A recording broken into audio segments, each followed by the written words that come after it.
ஆண்டவராக இயேசு கிறிஸ்துவின் நாமத்திற்கு மகிமை உண்டாவதாக. இந்த நல்ல நாளிலே உங்கள் யாவரையும் நான் வாழ்த்துகிறேன். இந்த நாளின் தியானத்திற்கு என்று தெரிந்து கொள்ளப்பட்ட வேத பகுதி மத்தேயு சுவிசேஷம் 19ஆம் அதிகாரம் 27ஆம் வசனம். Matthew chapter 19 verse 27. அப்பொழுது பேதுரு அவரை நோக்கி, இதோ நாங்கள் எல்லாவற்றையும் விட்டு உம்மை பின்பற்றினோமே, எங்களுக்கு என்ன கிடைக்கும் என்றான். ஆமென்.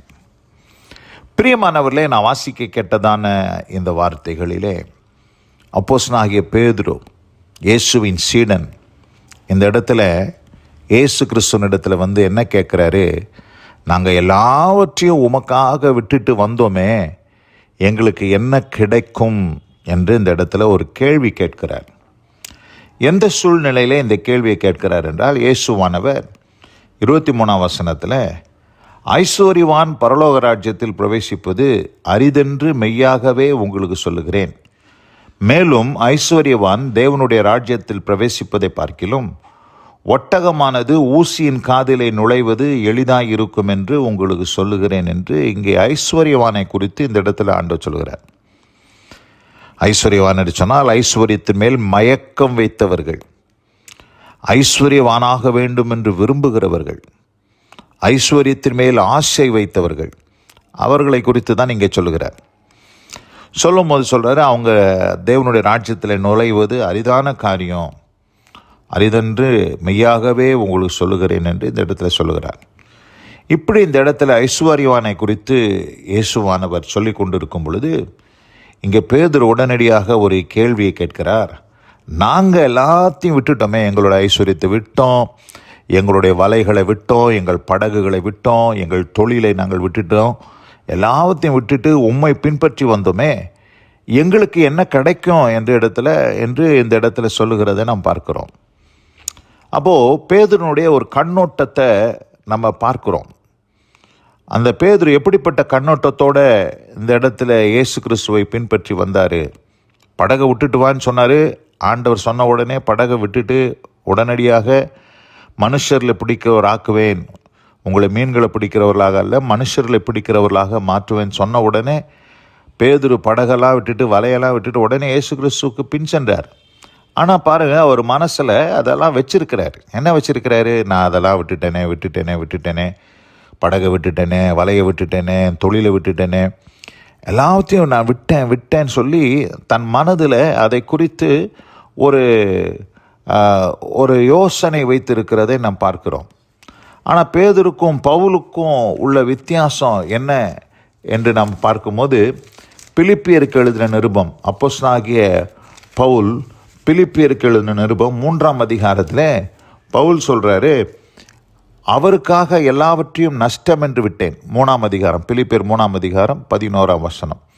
அவருக்காக எல்லாவற்றையும் நஷ்டம் என்று விட்டேன், குப்பையுமாக எண்ணுகிறேன். என்ன சொல்கிறாரு? குப்பையாக என்றேன்னு சொல்கிறாரு. எதெல்லாம் நான் இயேசு கிறிஸ்துக்காக என்னுடைய மேன்மைகளையெல்லாம் நான் விட்டேனோ அது எல்லாவற்றையும் அவருக்காக தான் எல்லாத்தையும் விட்டேன், அதெல்லாத்தையும் நஷ்டம், ஐ கவுண்ட் இட் லாஸ்ன்னு சொல்கிறாரு. நான் அதெல்லாம் நஷ்டம் என்று விட்டேன், குப்பையுமாக, அது குப்பை, ஒரு சாதாரண ஒன்று இல்லாத அருவருப்பு என்று சொல்லி பவுல் அதை குறித்து மேன்மை பாராட்டாமல் எல்லாவற்றையும் கிறிஸ்துவுக்காக இழந்து நிற்கிறதை நாம் பார்க்கிறோம். பிரியமானவர்களே, இந்த இடத்துல பேதுருக்கும் பவுலுக்கும் உள்ள வித்தியாசத்தை நம்ம பார்க்கிறோம். பவுல் கர்த்தருக்காக தியாகம் செய்தார். அவருக்கு அநேக மேன்மைகள் இருந்தது. அந்த மேன்மைகள் எல்லாவற்றையும் கிறிஸ்துவுக்காக விட்டு அதை எல்லாவற்றையும் நஷ்டம் அதெல்லாம் நஷ்டமான ஒரு காரியம், குப்பை அப்படின்னு சொல்லி அதை கருதுகிறார். ஆனால் பேதுருவின் கண்ணோட்டம் வித்தியாசமாக இருக்கிறது. இன்றைக்கு நம்மில் அநேகர் இந்த பேதுருவை போல ஒருவேளை இன்றைக்கு நம்ம ஆண்டவருக்காக சிலதெல்லாம் நம்ம விட்டுட்டு வந்திருக்கிறோம்.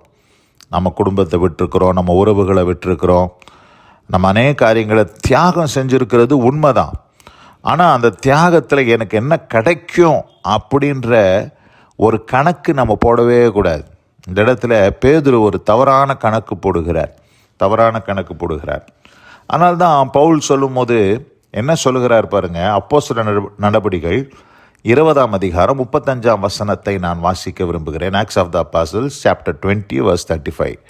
இப்படி பிரயாசப்பட்டு பலவீனரை தாங்கவும் வாங்குகிறதை பார்க்கிலும் கொடுக்கிறதே பாக்கியம் என்று கர்த்தராகிய இயேசு சொன்ன வார்த்தைகளை நினைவு கூறவும் வேண்டுமென்று எல்லா விதத்திலையும் உங்களுக்கு காண்பித்தேன் என்றார். அப்போ இயேசு கிறிஸ்து என்ன சொல்லியிருக்கிறாரு? வாங்குகிறத பார்க்கிலும் கொடுப்பது பாக்கியம். கிவிங் எண்டில் தான் நம்ம இருக்கணும், ரிசீவிங் எண்டில் நம்ம இருக்கவே கூடாது.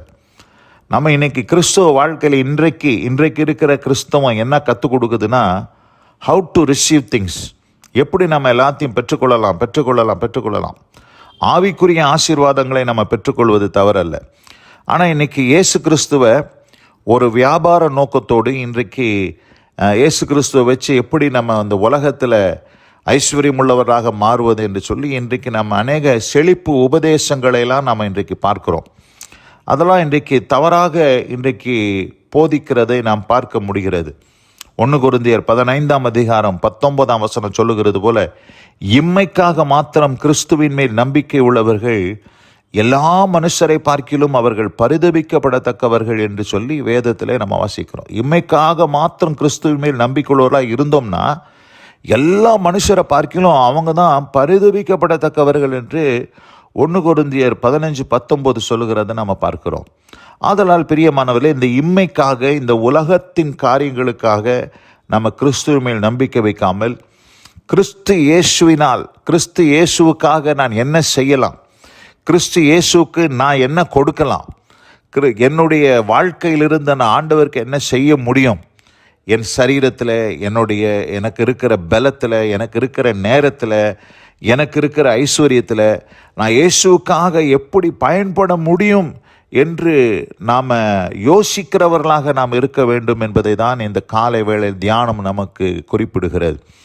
அப்படி யோசித்தவர்கள்தான் மிஷனரிகளாக நம்முடைய இந்திய தேசத்திலும், ஆப்பிரிக்கா கண்டத்திலும், அமெரிக்கா தேசத்திலும், பல பர்மா போன்ற இடங்களிலெல்லாம் மிஷனரிகள் கடந்து சென்று அவர்கள் தங்களை தியாகமாக, அவர்கள் தங்கள் வாழ்க்கையை அர்ப்பணித்து அவர்கள் போனதினாலே, அநேக காரியங்களை இழந்ததினாலே, கிறிஸ்துவுக்காக இழந்ததினாலே பெரிய சாதனைகளை புரிந்தார்கள். இன்றைக்கு இருக்கிற கிறிஸ்துவத்தில் ஏன் அப்படிப்பட்ட சாதனைகள் புரிய முடியவில்லை அப்படின்னு சொன்னால், இன்றைக்கி என்னத்தை பெற்றுக்கொள்ளலாம், இயேசு கிறிஸ்துக்கிட்டேருந்து என்ன நம்ம ரிசீவ் பண்ணலாம் அப்படின்னு தான் பார்த்துக்கிட்டு இருக்கிறாங்க. நாம் அப்படி இராதபடிக்கு, பேதுரு கேட்டதை போல நாம் கேட்கிறவளாக இராதபடி, எங்களுக்கு என்ன கிடைக்கும் அப்படி நம்ம கேட்காம, நான் என்ன கொடுக்கலாம், ஆண்டவருக்காக நான் என்ன கொடுக்கலாம் அப்படின்றத நம்ம நோக்கி பார்க்க, நம்முடைய கண்ணோட்டங்கள் மாற்றப்பட கர்த்தர் நமக்கு கிருபை செய்வாராக. இந்த வசனம் கேட்டவங்க ஒவ்வொருவரையும் கர்த்தர் ஆசீர்வதித்து அப்படிப்பட்ட அனுபவத்திற்குள்ளாக வழி நடத்துவாராக. God bless you all. ஆமேன், ஆமேன்.